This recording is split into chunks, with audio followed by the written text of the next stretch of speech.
Welcome back to Measurement, Module 6, Lesson 2, Finding Area of Circle, Semicircle, Quadrant. In this class, calculators will be allowed. Now, we are going on to learn how to calculate area when it comes to circles. We already know this. Area refers to how much space is taken up by a shape. Again, remembering a simple formula is all you need to score in this topic.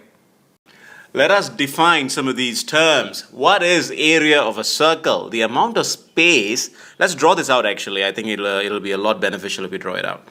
Okay, we've got a circle over here and we're shading it. So the amount of space a circle takes up is calculated as area, which is equals to pi r squared. The definition is over there. What about radius? Just like in the previous lesson, radius means the same thing. A straight line joining the center of a circle to any point on the circumference, as shown in the diagram. What is pi? Pi is circumference over diameter, which is equals to either 22/7 or 3.14 in decimals. These are the objectives of this lesson. Objective number 1, finding area of circle, semicircle, and quadrant. Number 2, finding area of a segment of a circle. This is going to be bonus material for you. Besides that, remember that the value of pi is always taken as 3.14 or 22/7. We can also get the value of pi from the calculator, as we have shared before, by pressing pi and the equal sign. You get the calculator value for pi. Question 1. Circle A has a radius of 5 cm and circle B has a diameter of 14 cm. Find the total area of both circles. Okay, looking at the diagram. Okay, now the formula for finding the area of a circle is given as pi r squared, which means pi times radius squared or pi times radius times radius. Knowing that, let's set up for step 1, which is to solve for area of circle A. Area of circle A equals to pi r squared. Let's plug in the figures. Pi is 3.14 times 5 times 5. When you do the calculation, the answer you get is 78.5 cm squared. Now, if you notice for circle B, they've given you the diameter. So to get the radius, all you have to do is to divide the diameter by 2. So knowing that, let's set it up for circle B. Step 2. Area of circle B equals to pi r squared, which is equals to 22/7 times 14/2 times 14/2, which is equals to, when you do the math, you get 154 centimeters squared. Well, you're not done yet. Step 3 is to add up both the totals together. Yeah, you get the area of circle A and circle B together. That's your total area, equals to 78.5 plus 154. And the final answer you get for total area is 232.5 centimeters squared. And that is the answer. That is your final answer. Question 2 is this. Find the area of a semicircle with radius 10 cm. They have given us instructions to take pi equals to 3.14. Now you know that a semicircle is half a circle. So all we have to do is find half the area of a circle. So step 1, let's set it up. The area of this semicircle, or half the area, equals to 1/2 times pi r squared. 1/2 times pi r squared equals to 1/2. Let's plug in the numbers. Times 3.14. What is r? R is 10 times 10 times 10. And the final answer is, when you do the math, you get 157 cm squared. And that's your final answer.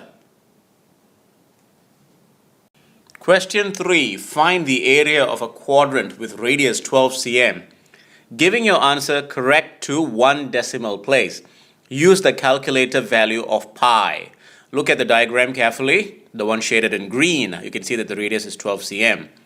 A quadrant is a quarter circle. So we have to find a quarter of the area of a circle. So let's set this one up. We all know that the formula for the full circle is pi r squared. So a quarter, a quadrant, a quarter of a circle is 1/4 times pi r squared. Pi r squared. So let's plug in the numbers. 1/4 times pi times 12, which is the radius, times 12 again. When you do the mathematics behind it, you get 113.09 cm squared. That is to 2 decimal places. However, the question clearly indicates we are supposed to answer correct to 1 decimal place. So what is the final answer you get? You get 113.1 cm squared. That is correct to 1 decimal place. And that is your final answer. That's your final answer. Let's move on to question 4. Question number 4. First look may look a little bit tricky, but really it isn't. We've got to combine a few lessons like fractions and angles, and that's basically about it. So it's about bringing it together. So let's read the question. Find the shaded area of the circle with radius 21 centimeters. This diagram is not drawn to scale, and pi is going to be 22/7. Look at the diagram carefully. 120 degrees of it is not shaded. The balance is shaded. Now we have learnt in geometry that turning a complete circle is turning it 360 degrees. So first we need to find what fraction of the circle is shaded. And for us to do that, we've got to determine the angle first. So let's figure out the angle of the circle that is shaded. So angle equals to 360 degrees minus 120. So 120 is not shaded. So when you take 360 and minus it by 120, you get 240 degrees of the circle that is shaded. Now we've got to determine this as a fraction. Now let's determine the fraction of the circle that is shaded. So we take 240 degrees of the circle that is shaded over the whole circle, which is 360 degrees. This will give you the fraction. When you do the mathematics, what do you get? You get 2/3. Now to find the shaded area of the circle, step 2. Right? Pi r square is the formula for the whole circle. Now we are looking at 2/3 of it, which is shaded. So it's 2/3 pi r squared. 2/3 of the shaded portion of the circle. So it's 2/3 multiplied by pi is given as 22/7 multiplied by 21 times 21. 21 is the radius. When you do the mathematics, you get the answer is 924 centimeters squared. And that is your final answer. We have completed lesson 2 of measurement. It may get trickier and a little bit more complicated as we go on, but as long as you have the foundation right, you would have no problems at all. So go ahead and attempt the quiz. Have fun with it. Go score.